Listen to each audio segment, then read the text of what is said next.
तो इस कहानी को 12 अप्रैल 1986 में शुरू किया जाता है, जिसमें हमें एक माँ और उसकी बेटी को ट्रिप पर घूमते हुए दिखाया गया कि तभी उसी टाइम अचानक उसकी बेटी ऐसी चीज को देखकर जोर से चिल्लाने लग जाती है जहाँ काफी सारे लाशों के ढेर पड़े थे। दरअसल ये मरने वाले लोग भी ट्रिप पर ही निकले थे, लेकिन इतनी दर्दनाक हादसा कैसे हुआ और किसने उन्हें इतना ब्रूटल तरीके से मारा, यही जानने के लिए यह पूरा स्टोरी एक दिन पीछे जाती है। शुरुआत में बताया गया कि लगभग 76 साल बाद हेली नाम का कॉमेट यानी उल्कापिंड धरती से गुजरने वाला है और उन्हीं को देखने के लिए लोग काफी उत्साहित होते जा रहे हैं। पूरा देश अपने महंगे महंगे टेलीस्कोप से उस उल्कापिंड को देखने के लिए तैयार बैठे हैं। लोगों का मानना था कि यह उल्कापिंड किसी बड़ी आफत का इशारा करती है। उन्हीं को देखने के लिए 3 दोस्त अपने कार से ट्रिप पर निकले हुए हैं। रास्ते में चलते हुए अचानक ऑलिव देखती है कि उनके गाड़ी के सामने एक बूढ़ा आदमी आ चुका है। उन्हें देखकर सबसे पहले बूढ़ा आदमी अपने हाथ में लिए सामानों को नीचे रखता है और उनके पास आकर कहने लगा,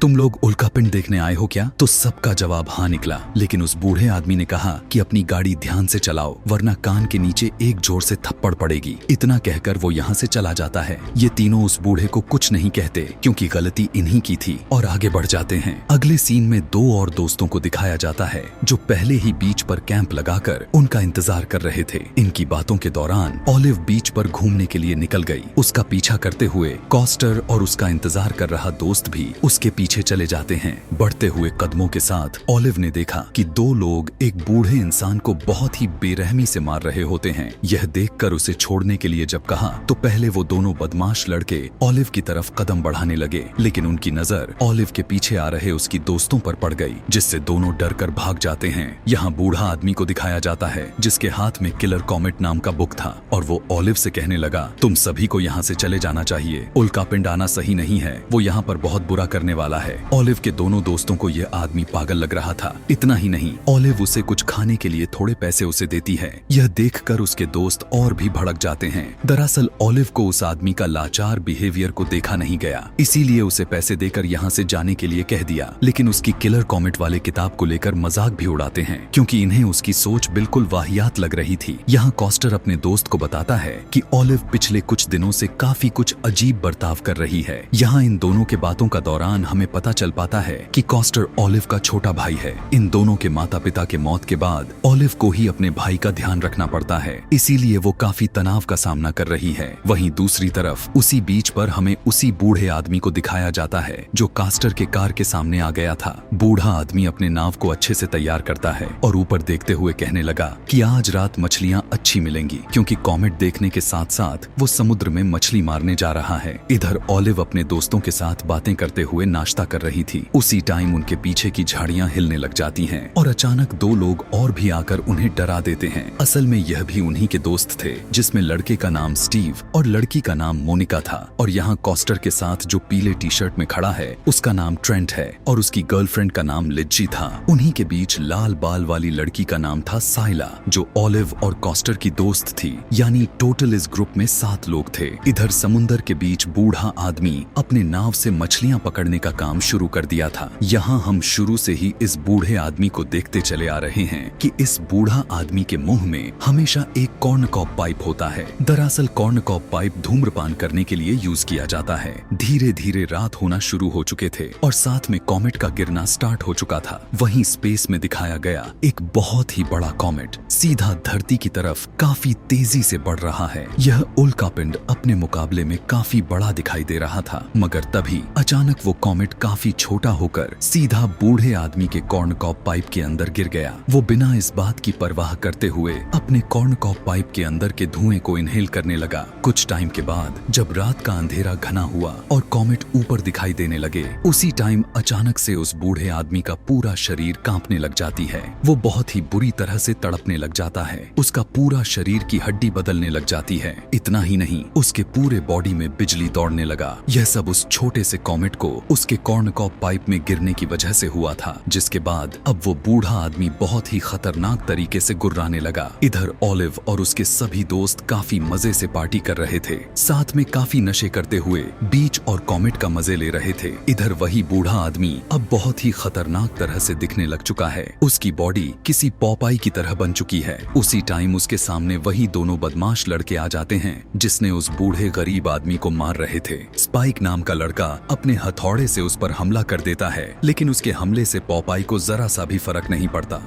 ऐसा करते हुए देखकर पॉपाई का माथा ही खराब हो गया और वो काफी गुस्से में आकर उसके सर पर इतनी जोर से मारा कि उसका सर ही ब्लास्ट हो जाता है। यह देखते ही उसका दोस्त काफी बुरी तरह से बौखलाहट में आकर वहां से भाग गया। अब क्योंकि स्पाइक ने पॉपाई के कॉर्नकॉब पाइप को तोड़ दिया था, तो उसने उसी के शरीर की हड्डी को तोड़कर उसे अपना कॉर्नकॉब पाइप बना लेता है। इधर सभी दोस्त आपस में बातें करते हुए कॉमेट का मजा ले ही रहे थे। उसी टाइम स्टीव को हल्का होने के लिए प्रेशर बनाने लग जाती है और वहीं ट्रेंट अपनी गर्लफ्रेंड को लेकर टेंट में चला जाता है। इधर स्टीव दरअसल अपने सभी दोस्तों से छुपकर नशे करता रहता है और इस बार भी उसने उनसे प्रेशर का बहाना बनाते हुए नशे करने चला आया है। लेकिन उसी टाइम पॉपाई उसके पास गुर्राते हुए आ जाता है और जैसे ही आगे बढ़कर उसके टॉयलेट रूम का दरवाजा खोला, स्टीव का हालत ही खराब हो जाता है और वो जोर जोर चिल्लाने लगा। इतना ही नहीं, अब पॉपाई उसके सर को पकड़ लिए और उसे बहुत ही जोर जोर दबाने लगा, जिसे उसके सर से काफी ज्यादा मात्रा में खून निकलने लग जाते हैं और काफी जोर से पॉपाई स्टीव का सर उखाड़ फेंकता है। दरअसल पॉपाई को भी प्रेशर आई थी। वो तो बस हल्का होने के लिए टॉयलेट रूम को खोला था, लेकिन अब वो उसी स्टीव के डेड बॉडी के ऊपर ही हल्का होने लगा और उसकी हड्डी वाली कॉर्नकॉब पाइप भी जलने लगी थी। इधर ऑलिव के साथ उसके तीनों दोस्त कॉमेट को देखकर आनंद ले रहे थे। तभी एक कॉमेट को अपने करीब ही देखकर शॉक्ड हो जाते हैं। इधर ट्रेंट और उसकी गर्लफ्रेंड टेंट में मजे कर रहे होते हैं कि तभी उसी टाइम ट्रेंट की गर्लफ्रेंड के चेहरे पर खून गिरने लग जाता है। दरअसल पॉपाई ने ट्रेंट के टेंट में घुसकर एक बड़े से लकड़ी को ट्रेंट के पीछे से घुसाकर सीधा मुंह से निकाल दिया था और पॉपाई उसके साथ मजे करने लग जाता है। इतना ही नहीं, ट्रेंट के साथ उसकी गर्लफ्रेंड लिज़जी का भी सर उसके धड़ से अलग कर देता है। इधर ऑलिव का भाई अपने दोस्त के साथ करीब से कॉमेट देखने के लिए आगे बढ़ने लगे। चलते चलते दोनों टॉयलेट रूम के पास आ जाते हैं। उसी टाइम अचानक साइला को बहुत ही अजीब से बदबू महसूस होती है जो बहुत ही गंदी आ रही थी। तभी दोनों की नजर टॉयलेट रूम के अंदर जाती है, जहां स्टीव का कटा हुआ सर और अलग हुआ बॉडी को देखकर दंग रह जाते हैं और फौरन से बिना समय गवाए वहां से भाग गए। इधर ऑलिव और मोनिका दोनों घूमते हुए कॉमेट को देखने लग जाते हैं। तभी उसी टाइम ऑलिव काफी सारे कॉमेट को देखती है जिन्हें देखकर काफी खुश हो रही थी। चलते हुए दोनों उसी जगह पर आ जाते हैं जहां अभी कुछ टाइम पहले ही कॉमेट इनके करीब ही गिरा हुआ था। उसे देखकर मोनिका उसे छूने की कोशिश करने लगी, लेकिन ऑलिव उसे ऐसा करने से मना कर देती है। उसी टाइम अचानक एक और उल्कापिंड उनके करीब ही गिर जाता है। जैसे ही ऑलिव मोनिका की तरफ देखा तो उसका होश ही उड़ जाता है। दरअसल हाल ही में गिरने वाला कॉमेट उसके सर को चीर कर निकल गया था, जिससे मोनिका बेचारी बेवजह मारी जाती है। ऑलिव की चिल्लाने की आवाज सुनकर कॉस्टर और उसका दोस्त उसके पीछे भागते हैं। तीनों के मिलते ही कॉस्टर देखता है कि उसकी बहन ऑलिव का हालात खराब होती हुई नजर आ रही है। उसने बताया कि एक उल्कापिंड मोनिका के सर से आर पार हो गया और वो मर गई। कॉस्टर भी बताता है कि स्टीव को किसी ने बहुत ही बेरहमी से उसे मार दिया और उसके गर्दन पर किसी ने अजीब तरह से पोट्टी कर दिया। यह सब देखने के बाद अब ये सभी रिस्क नहीं लेना चाहते थे, इसीलिए वे तीनों कैंप में जाकर कार की चाबियां लेंगे और अपने घर के लिए यहाँ से निकल जाएंगे। मगर तभी वे तीनों ने देखा कि उनके कैंप के पास पॉपाई बैठकर अपने चाकू में धार लगा रहा है। यह देखने के बाद उनकी हालत ही खराब हो गया। यहाँ यह देखकर कॉस्टर कहने लगा कि मैं बहुत ही धीरे से कैंप में जाकर अपने बैग से कार की चाबियां निकाल लूंगा, लेकिन ऑलिव कहती है नहीं, वो तुम्हें देख लेगा क्योंकि तुम्हारे कपड़े का रंग लाइट कर रही है। इसीलिए अब ऑलिव अपने घुटने के बल चलते हुए बहुत ही धीरे धीरे टेंट के अंदर घुसने की कोशिश करने लगी। कुछ टाइम के लिए ऐसा लगा कि ऑलिव को पॉपाई ने देख लिया या फिर उसे महसूस कर लिया, मगर उससे पहले ही ऑलिव टेंट के अंदर घुस गई। अंदर जाने के बाद ऑलिव बहुत ही धीमी गति से अपने बैकपैक का चेन को खोलती है और बहुत ही आराम से उसमें से कपड़े को हटाते हुए कार की चाबी को निकाल लिया। लेकिन उस चाबी के खनक की आवाज को पॉपाई ने सुन लिया और वो अपने जगह से उठ जाता है और आगे बढ़कर टेंट के अंदर से ऑलिव का दोनों पैर पकड़कर बाहर खींच लिया। अभी वो उसे मार देता। ऑलिव का भाई कॉस्टर उसे गुमराह करने के लिए उस पर चिल्लाने लग जाता है, लेकिन अब पॉपाई ऑलिव को छोड़कर कॉस्टर के पीछे जाने लगा। अपनी जान बचाते हुए कॉस्टर जंगल की तरफ भागना शुरू कर देता है। अब पॉपाई बिना पीछे देखे बस लगातार कॉस्टर का पीछा करता रहता है। उसी टाइम भागते हुए साइला देखती है कि उनके कार पर एक कॉमेट आकर गिर चुका है। जिससे उनकी कार चलने लायक बिल्कुल भी नहीं रहा। यह देखकर साइला काफी बुरी तरह से घबरा जाती है। ऑलिव किसी तरह उसे शांत करते हुए वहाँ से चुपके से निकलने की कोशिश करने लगे। साइला को लगा कि कॉस्टर उन्हें आखिर कैसे छोड़कर भाग सकता है, लेकिन ऑलिव समझाती है कि ऐसा नहीं है। वो पॉपाई को हमसे दूर ले जाने के लिए ऐसा किया है कि तभी उसी टाइम साइला को याद आया कि कॉस्टर ने उससे कुछ कहा था इंडस्ट्रियल एरिया के बारे में। तभी ऑलिव पूरी बात को समझ गई कि वो तो रोड के पास में ही एक पुराना डंपिंग ग्राउंड है, शायद कॉस्टर वहीं गया होगा। इसीलिए जैसे ही इन्होंने वहां जाने के लिए तैयार हुए, साइला के हाथ के आदमी का कटा हुआ हाथ आ जाता है। दरअसल उस बूढ़े आदमी को जिसने इन्हें यहाँ से जाने के लिए कहा था, यानी वही आदमी जिसके हाथ में किलर कॉमेट का बुक था, अब वो भी पॉपाई के हत्थे चढ़ चुका था। इधर कॉस्टर भागते हुए लड़खड़ाकर गिर जाता है और खुद को घसीटते हुए भागने की कोशिश करने लगा। वहीं पीछे से पॉपाई काफी जोर जोर से गुर्राते हुए उसकी तरफ बढ़ रहा था। भागते हुए ऑलिव देखती है कि अब पॉपाई कॉस्टर के पीछे आ चुका है। अचानक जैसे ही कॉस्टर पीछे मुड़ा, पॉपाई उसके गले को दबोच लेता है। उसी टाइम बचाने गई साइला को इतना जोर से मारा कि वो इंजर्ड हो जाती है। सबसे पहले पॉपाई उस इंडस्ट्रियल एरिया यानी उस फैक्ट्री में रखे गए केमिकल के ढक्कन को खोला और कॉस्टर को गले से दबाते हुए उसके पूरे बॉडी को उस ग्रीन कलर के लिक्विड के अंदर उसे डुबो देता है। यह देखने के बाद ऑलिव इतना डर जाती है कि वो बौखला गई। भागते हुए वो उसी फैक्ट्री की दूसरी एरिया में पहुंच गई, जहां पर उसकी मुलाकात एक अनजान आदमी से हुआ। यहाँ ऑलिव उससे मदद मांगने लग जाती है। उसे देखकर यहाँ के आदमी को लगता है कि यह लड़की उसे गुमराह करने की कोशिश कर रही है। वो अपने गन को लेकर अलर्ट हो गया, लेकिन यहाँ ऑलिव उसे बताती है कि एक आदमी उसे मारना चाहता है। इसीलिए उसकी रोते हुए आंखों को देखकर उस आदमी को उस पर दया आ जाता है और वो उसे अंदर लेकर चला गया। अंदर दिखाया जाता है कि उस बूढ़े आदमी के पास तरह तरह के हथियार थे।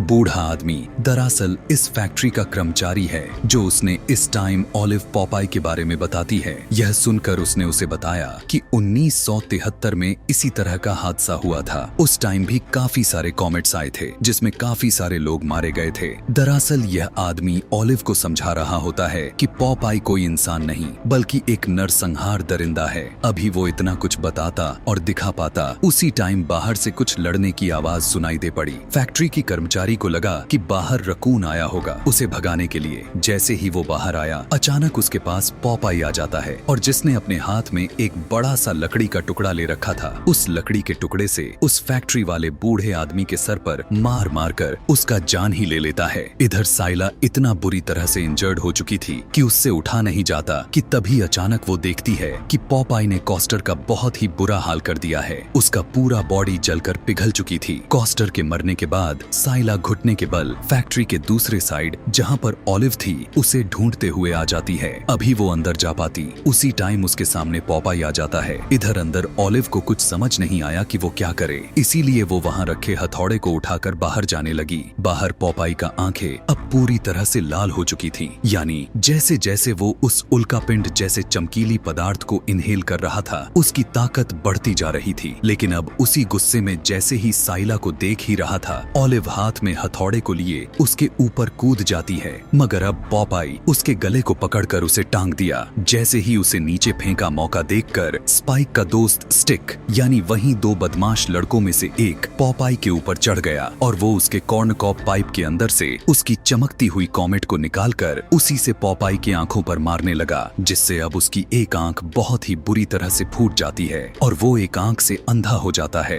लेकिन पॉपाई अब उसे अपने पीठ से नीचे गिराया और काफी गुस्से से वो स्टिक को देखने लगा और अपने बूट से उसके पूरे चेहरे को कुचल देता है। इसी मौके का फायदा उठाकर ऑलिव पॉपाई के कॉर्नकॉप पाइप के अंदर का कॉमेट को उठाने की कोशिश करती है, लेकिन उसका पूरा हाथ जलने लगा था। वो फौरन से उस चमकती हुई कॉमेट को वहाँ के एक बुज नाम की आरी मशीन में डालती है। यहाँ दिखाया जाता है कि कॉमेट की वजह से ऑलिव का पूरा हाथ ही खराब हो चुका है, इसीलिए अब वो पहले अपने हाथ पर कपड़े से लपेटा और उसके अंदर घुसा दिया। इतना ही नहीं, वो गोल घूमने वाले आरी को लेकर बाहर आ जाती है। दरअसल यह आरी बिजली से चलने वाली थी, लेकिन उसके कॉमेट से चलने लगी थी। उसे देखकर पॉपाई अपने हड्डी वाले कॉर्नकॉप को फेंका और उसकी तरफ बढ़ गया। ऑलिव अब काफी जोर से चिल्लाते हुए पॉपाई को काटने लग जाती है, लेकिन पॉपाई अभी भी हार नहीं मानता। वो नीचे गिरा हुआ हथौड़े को उठाकर उसके आरी को तोड़ने लग जाता है, लेकिन ऑलिव भी कुछ कम नहीं थी। अब वो नीचे गिरकर उस आरी को पॉपाई के पेट को चीरने लग गई, जिससे अब पेट फटने की वजह से पॉपाई मर जाता है। अगले दिन दिखाया जाता है कि उसी जगह पर काफी लोगों के लाश मिलते हैं, जिन्हें पुलिस इन्वेस्टिगेट कर रही होती है। यह वही सीन है जो शुरू में एक माँ अपनी बेटी के साथ देखा था। दरअसल पॉपाई वो बूढ़ा आदमी था जिसने इनके गाड़ी के सामने आया। उसके अंदर ब्रह्मांड की रहस्यमय ताकत की वजह से वो खूनी दरिंदा राक्षस बन जाता है। यानी मूल भाषा में कहें तो पॉपाई के अंदर कोई भूत आत्मा एलियन नहीं घुसा था। पॉपाई के अंदर असल में जो हेली नाम का कॉमेट का टुकड़ा उसके कॉर्नकॉप पाइप में गिरा था, उसी की वजह से पॉपाई को असाधारण ताकत मिल जाती है और वो बौखलाहट में जो भी उसके सामने आता जाता है उसे मारता चला गया। उसे खुद नहीं पता कि वो क्या कर रहा है। मूवी के लास्ट में रेडियो पर दो लोग बातें कर रहे होते हैं कि अब उसी तरह के हादसे न्यूयॉर्क में भी होने लगे हैं। उनकी बातों को ऑलिव भी सुन रही थी। उसे लगा कि शायद ये पॉपाई ही होगा, इसीलिए अब वो अपने जले हुए हाथों को रोबोट में बदल देती है और यह कहानी मूवी यहीं पर खत्म हो जाती है। Thanks for watching.